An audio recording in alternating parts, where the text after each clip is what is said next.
Hi, I'm Dr. Richard Sears. I'm a psychologist from Union Institute and University in Cincinnati. And I'm here to talk about mindfulness and stress reduction. So I probably don't have to go into the point that we all feel stress in our lives. It's part of being alive. You know, we had this promise.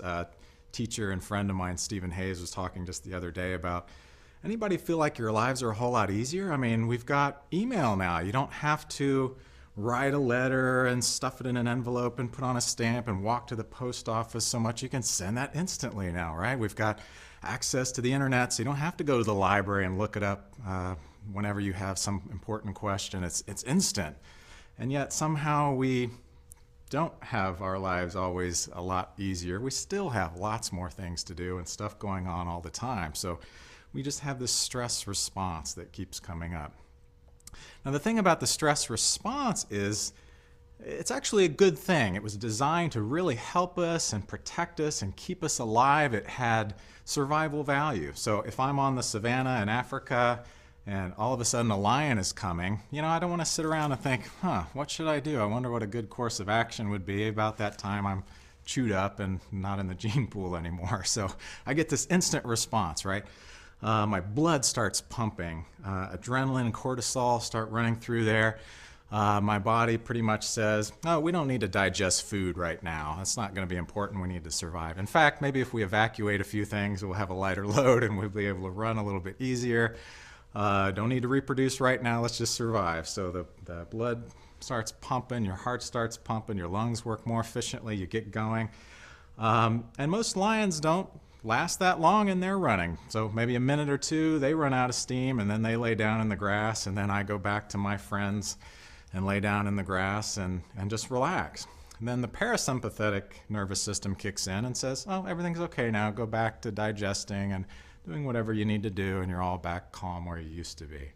So that response itself, because it's so automatic, instant, it's really a good thing in that context of survival.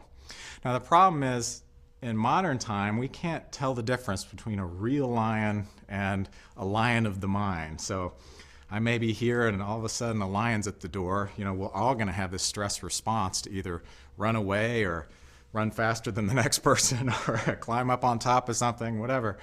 But what happens is in modern life is we have these jolts of stress throughout the day. So a phone rings. This little stress, oh boy, it could be a boss, it could be this problem my kids are having.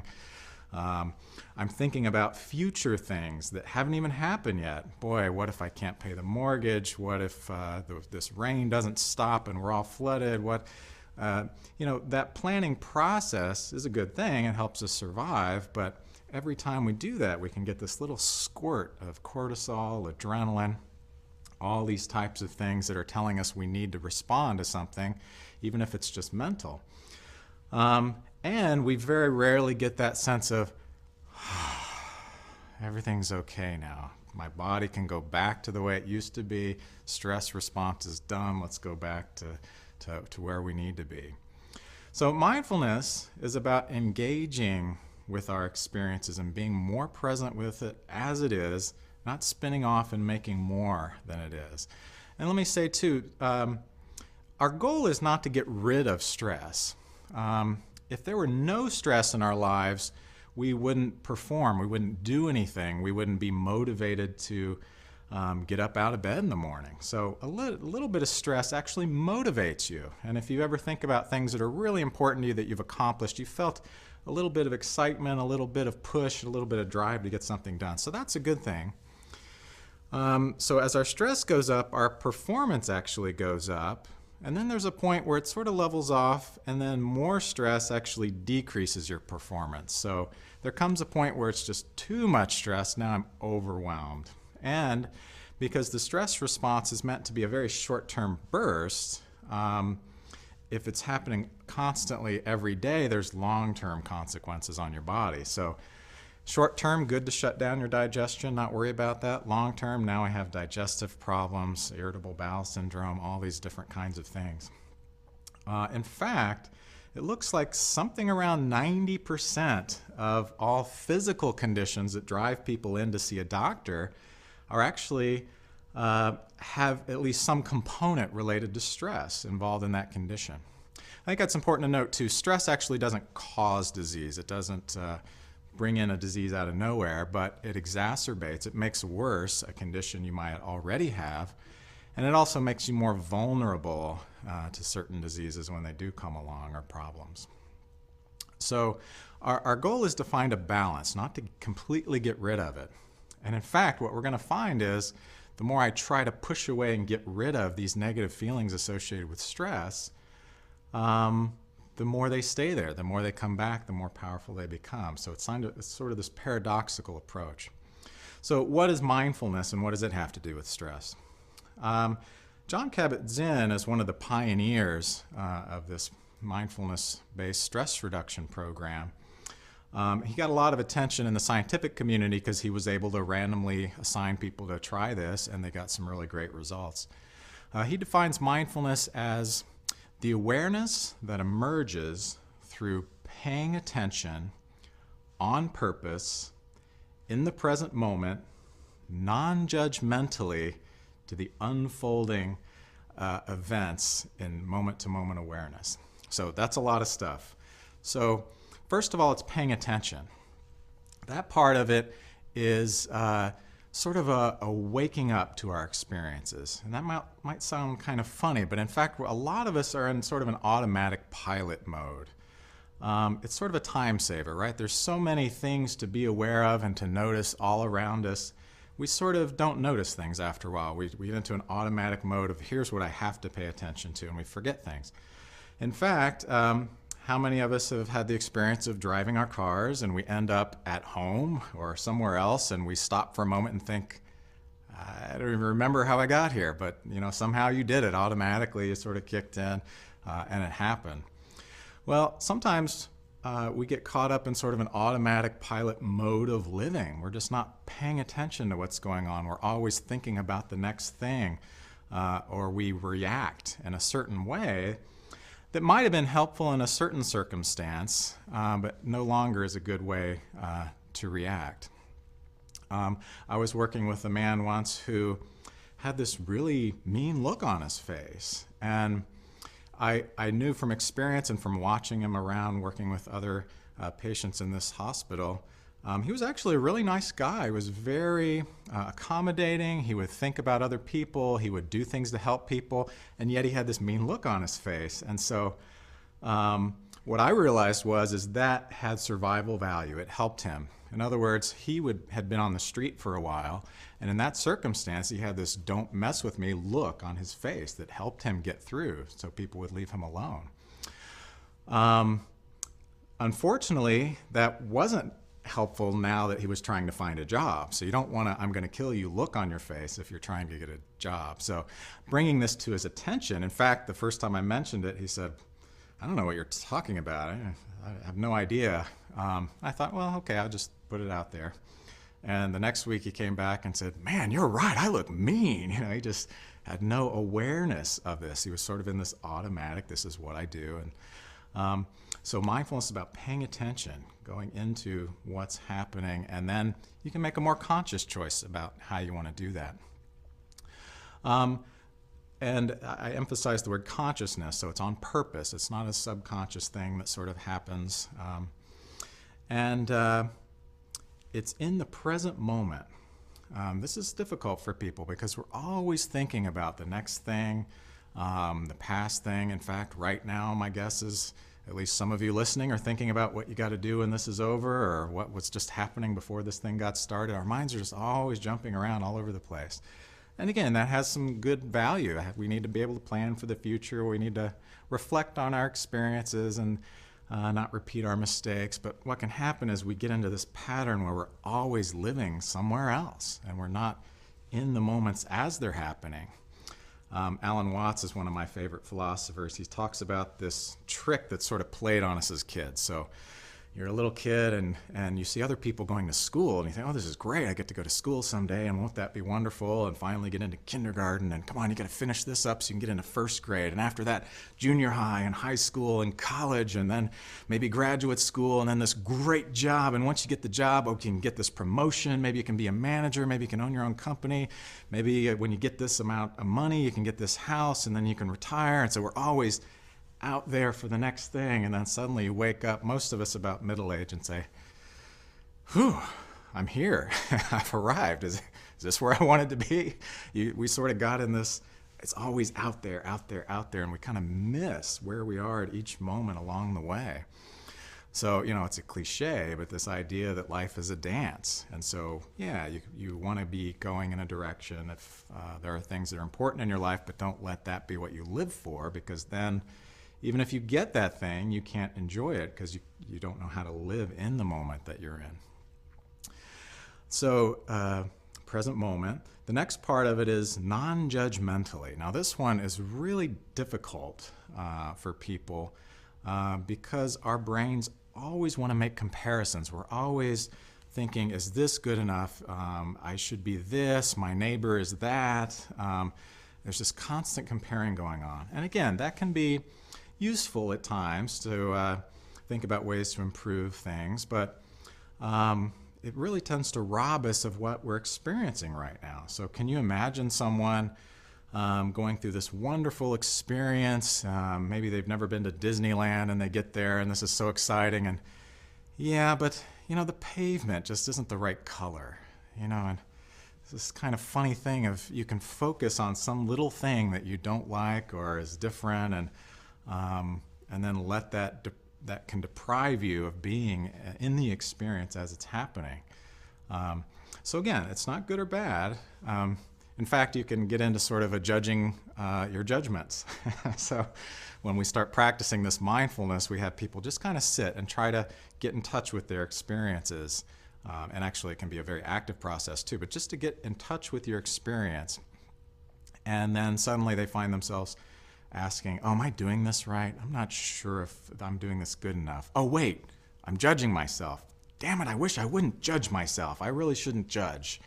And so now you're judging, and then you start judging, you're judging. And so this is how we get ourselves all caught up. So mindfulness is to remind ourselves to keep coming back. What am I experiencing right now in this moment? And the last part of that is to the unfolding of experience from moment to moment. And that implies there's really an active component to this. So when we learn mindfulness, when I teach mindfulness, we may practice sometimes where we sit still and we just watch our own minds and we try to get in touch with how our minds operate, how emotions work, these kind of things. But those are exercises, much like you go to the gym and you sit still and somebody might come along and say, why are you standing in place moving your arms? You never do that in the real world. What's the value? Well, that's a silly thing to say. The value is the exercise, and then the value is I can bring it into the rest of my life. I can be healthier. So sometimes I might do exercise where I sit still, work with my mind, but the ultimate goal is to bring it into your life, this awareness, to be in touch more with what's happening. So we also give exercises to bring this awareness into your daily life. So in fact, we ask people to do the most mundane things, the things that are most exciting or spiritual or whatever word you want to use. So sometimes people pick something like brushing their teeth. So think about how most of us brush the teeth. We go in there and turn the faucet on, and then we rush out the door and stop for a second, think, did I remember to brush my teeth? I can't remember. You just kind of do it in this automatic mode. So we ask them, slow it down, and just as an experiment, try to do this with more mindfulness, with more awareness. So it's very interesting to hear people come back and describe their experiences. So, I never realized what was going on, how much was happening while I'm brushing my teeth, of all things. So, you reach out, even just to reach out and touch something is an amazing thing that you can do that automatically. I've got a 1.5-year-old at home, and so not so long ago, she was trying to feed herself and would feed her eye, and sort of even just the concept of getting all that down is a big deal. reaching out, turning this thing, hearing the sound of it turning. The water starts spilling out, the smell that comes off of there, watching the bubbles and the splatter of the water around the sink, putting the brush in and again turning it, feeling the angle, seeing it glisten off the bristles. There's really a lot going on, not to mention all the sensations in your mouth and the taste and all this stuff happening right in front of us that a lot of times we just tune out and we miss completely. Now, brushing your teeth, probably not such a big deal to miss it a little bit. But we want to be able to bring more consciousness to the things we do want to enjoy, because unfortunately what can happen is that same attitude can happen with more important things. Eating is a prime example. How many times have you eaten in front of the television set and you do this and then you look down and realize all your food's gone and where did it go? I didn't even taste it. I'll get some more.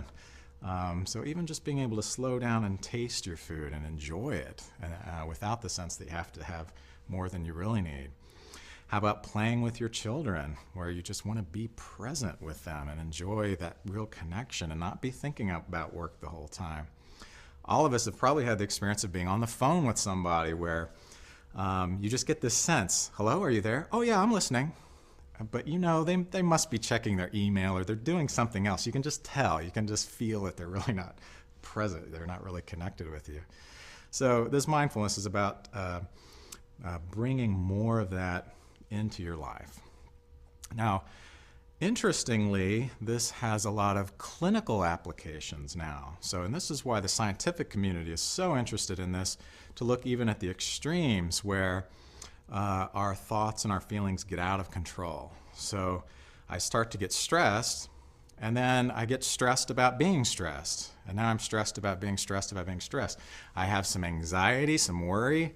Now I'm anxious and worried about being anxious and worried. I get depressed. Now I feel depressed that I'm depressed. And we get stuck in these cycles. So mindfulness is about being more present in those and watching those patterns and then making a more conscious choice. Typically, our thoughts that spin off like that are trying to help us. They're trying to save us. So if I have some problem in the physical world, my watch stops working for some reason, I can usually think about it, maybe take it apart, push some buttons, replace the battery, I do my thinking, and then it's fixed. And my brain says, oh great, I fixed that problem with my thinking. That's wonderful. The problem is our thinking doesn't work so well with fixing thoughts or with fixing feelings. So we get stuck in sort of this problem where, okay, I feel stressed, I feel anxiety, I don't like that feeling, I want to do something to get rid of it. So I start thinking, how can I fix this? What should I have done in the future? What was I doing wrong in the past? Because I'm doing something, my anxiety goes down a little bit. Now in psychology, we call that negative reinforcement. Reinforcement is anything that makes you want to keep doing something. Negative means I'm taking away something bad, in this case, the feelings that I don't like. This is why things like alcohol are so addictive. I take a drink, my bad feelings go down. My brain says, do more of that. I don't like this feeling. The problem is the thoughts don't take away the bad feelings. So in the short run, they bring them down a little bit, which the brain says, do more of that. It went down a little bit. But then, as you know, you can't think your way out of a feeling, so it doesn't go away, so it's just there. And you literally get stuck in ruminations or worries. You just can't stop thinking about something. So mindfulness is about sort of exposing yourself to whatever it is you're feeling. So instead of going off with the mind, we say, okay, well, what am I actually experiencing in this moment? What's going on in my body? And then by getting in touch with it, it gets worse at first because you were trying not to think about it. So as soon as you start to think about it, it gets a little worse. Just like if you try to stop drinking alcohol, if you're addicted, it gets worse at first and you really want it. But if you can wait that out, it always crests, it tops off at some point. We don't have an infinite amount of energy. Our worry when we have stress and anxiety is that it's going to be infinite. It's just going to blow through the roof. We're going to explode. Something terrible is going to happen. But due to the laws of physics, there's not an infinite amount of energy. It's always going to top off at some point. And if you can hold it there long enough, it'll always go back down again, the other side. That's the faith piece, that if I can just stay with what I'm experiencing long enough, it'll peak and it'll go back down. And the more often you repeat that pattern, the lower the peak gets and the shorter the time period for recovery. So I was working with a gentleman who was having panic attacks. In fact, he came in my office and right away starts having a panic attack, this overwhelming feeling that he's going to die, his heart pounding, sick to the stomach, all these types of things. So I asked him, what are you experiencing right now? Well, I feel like I'm going to throw up. Okay, great, let me put this trash can here. Incidentally, he hadn't thrown up in years and years, and even then it was just once after eating something bad, but the fear of losing control was so strong. So I asked him, what are you experiencing in your body right now? Well, I feel like I'm going to die. Okay, that's a thought, and we'll get back to the thought. We'll look at that later. But right now, in your body, what are you experiencing? Well, my heart is beating really fast. My fingertips are tingling. And so by getting in touch, it's sort of paradoxical, by getting in touch with the thing you're most afraid of, that's what'll dissipate it. Because here's what happened, right? I feel a little pounding in my heart, and you think, is this normal? Should I be feeling this? Gosh, what if I'm having a heart attack? I could be having a heart attack and not know it. Maybe I should call my doctor. But boy, if I call my doctor, I'll feel so embarrassed because I end up going to the emergency room and then they'll find there's nothing there. And then they'll stop liking me. And then if I have a real a heart attack, then they won't take me seriously. And so they won't take me seriously, then I won't get help, and then maybe I'll die. And then if I die, boy, my kids, who's going to raise them and who's going to pay for their college, and I'll miss their wedding, and boy, and then I won't see my grandkids grow up. So I'm way over here on not seeing my grandkids grow up when the experience was my heart was pounding a little bit. So mindfulness, again, pay attention. What's happening? My mind's going off. Just keep bringing it back. What are you actually experiencing? Okay, my heart's beating. But what if it really is, okay, I'm noticing. I might choose to watch the thoughts or stay with the thoughts, but the thoughts are not who I am, so I don't have to always get carried along. And just like exercise, it actually takes a lot of practice to be more present in your experiences. So that's the challenge I would leave you with, is how can you just pay more attention in a certain way where you can just be more present. Not only with the bad experiences as they're happening to keep them from getting worse, but in the pleasant ones, to be able to look someone in the eye, to be able to share something from your heart, to be able to just appreciate, even as you're driving down the road, without staring off at it, but the clouds in the sky, or as you walk, just the gift of being able to walk. If you've ever had an injury before, that's a precious thing. And just practicing that more often. It's a good thing to be able to watch out for the negative things so we can be prepared, but if you live your life that way, it's not going to be as fulfilling. So, thank you very much.